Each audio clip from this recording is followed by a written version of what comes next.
Guys, selamat datang ke bangunan Sultan Abdul Samad.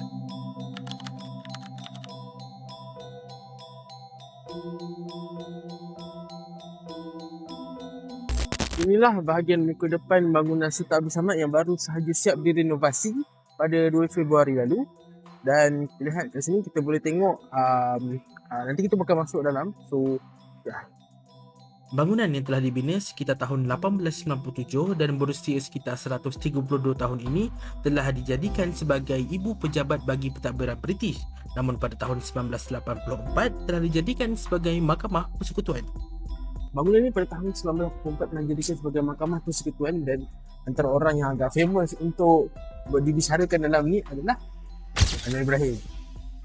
Bangunan ini merupakan antara bangunan yang paling bersejarah dekat Kuala Lumpur disebabkan seni bina dia berunsurkan Barat, Islam dan juga India. Tak dilupa juga bangunan ini menelan hampir 600 juta ringgit dan mengambil masa 1 tahun untuk direnovasi. Bila dah sampai dekat muka depan tu, cuba korang perhatikan betul-betul dekat jam loceng yang dekat atas tu. Sebab setiap 1 jam, jam tu akan berbunyi macam ni.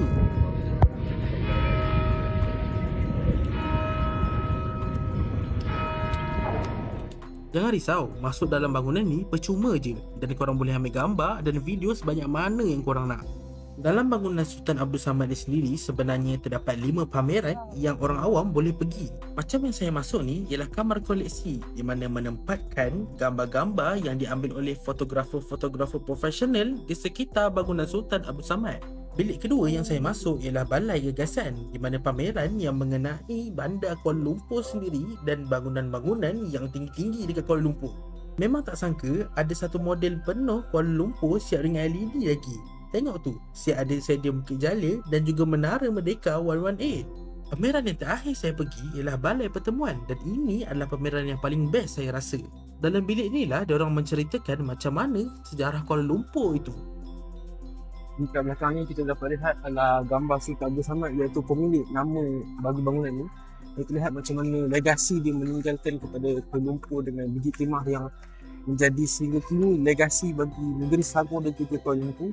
Tok Muhor Raja Selangor, sebab kita tahu dulu bahawa Kuala Lumpur sebenarnya di bawah Kelantan Selangor, dan apabila Sultan Abdul Samad memerintah, dia lah yang mengubah landscape dan juga ekonomi daripada biji timah untuk negeri Selangor tersebut. Andai kata kalau korang dah penat jalan-jalan dalam bangunan Sultan Abdul Samad ni, korang boleh pergi 4 kafe yang berbeza yang berada di setiap penjuru